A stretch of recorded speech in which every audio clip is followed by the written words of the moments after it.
Before the chisel touches the reed, double check to make certain that the calibration on your tuner is set for 442.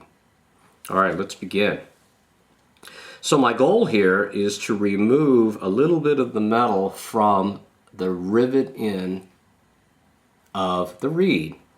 Alright, so we're going to begin by removing a little bit. And again, we're just talking about scratches. It doesn't take much. And I'm going to start with, I'm not quite to the end where the slot begins on the back side over here. I'm just maybe about a 1/16 of an inch ahead of that. Alright? And I'm slightly and very, very lightly scraping until metal is peeling off of the reed. And again, start off small, start off slow. As the saying goes, measure twice, cut once. Alright, so if you're not sure, and again this is a learning process, just take a little bit off and then we're going to test, okay? So as you can see, there's like a little, you can see the coloration of the reed. It's brighter because I actually removed the top layer of that reed. The next step is we're going to check it against the tuners to see how far we pulled that needle to center. Now, it's totally a matter of preference. Some harp techs will simply pick up the instrument and blow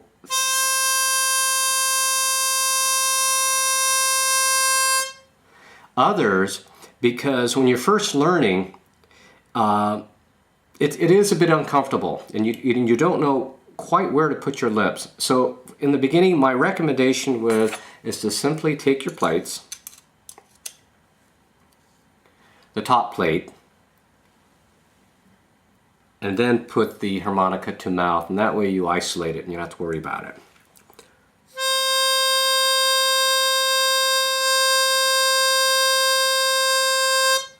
Oh my goodness, it's still hovering quite high, almost as if I didn't do anything.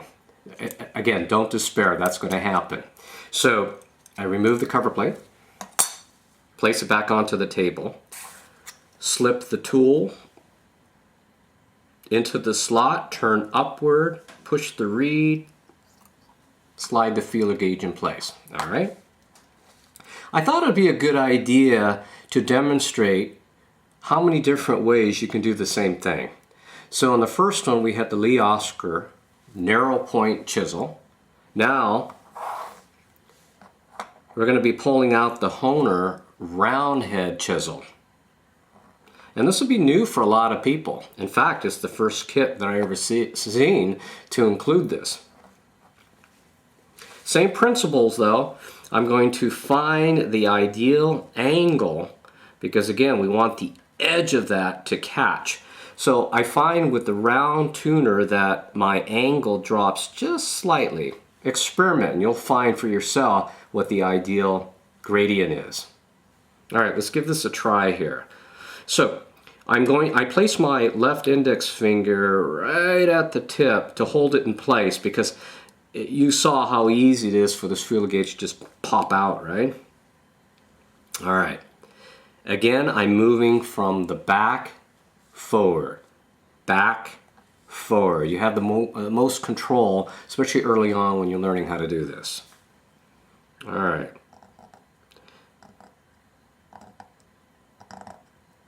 Can you hear that? You can actually hear it. It's not quite as ugly as fingernails across the chalkboard, but it's pretty close.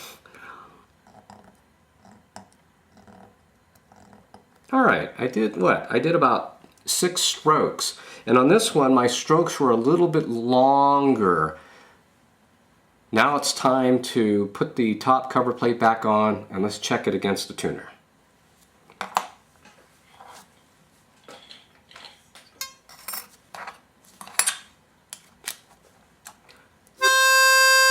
Ah, we made progress. Now we're down to 5 cents.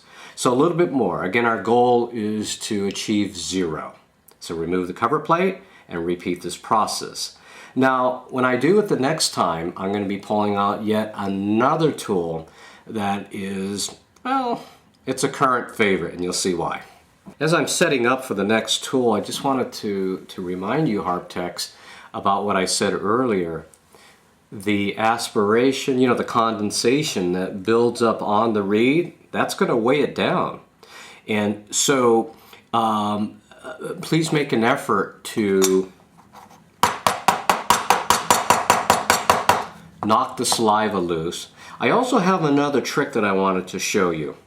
Now here's a trick that I found to work very well. Go to your local electronics store and purchase a pack of lint-free cotton swabs. I'm not talking about Q-tips that you can get at the drugstore. These are different. You don't want any lint. You don't want anything to build up on the reed. So taking a lint-free Q-tip and dabbing it on the inside of the reed will actually soak up any moisture. And remember, that moisture, that's going to detune. That's going to weigh down your reed. Very, very frustrating. Okay, so now I'm confident that the reading that I'm going to get is a true reading.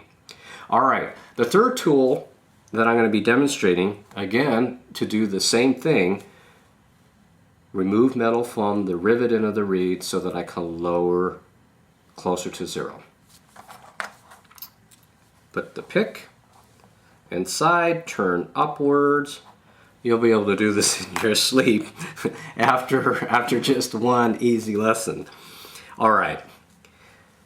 This is a battery-operated engraver that has a carbide tip.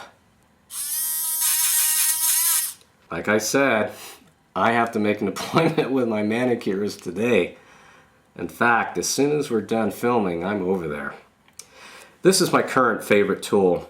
It is a very light, accurate engraver.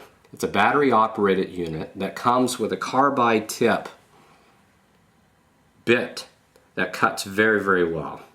And so let me demonstrate, because it is spinning at such a high RPM, it requires the lightest of touch in order to remove metal.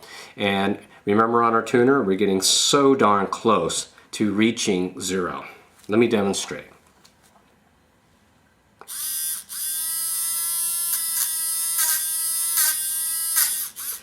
Now you notice in my demonstration that all I did was just tap, tap, tap, because you have to keep in mind this carbide tip bit is spinning at an extremely high RPM. So really just a couple of taps is probably all you're going to need. Sometimes when I'm doing some deep tuning, I'll do a longer stroke.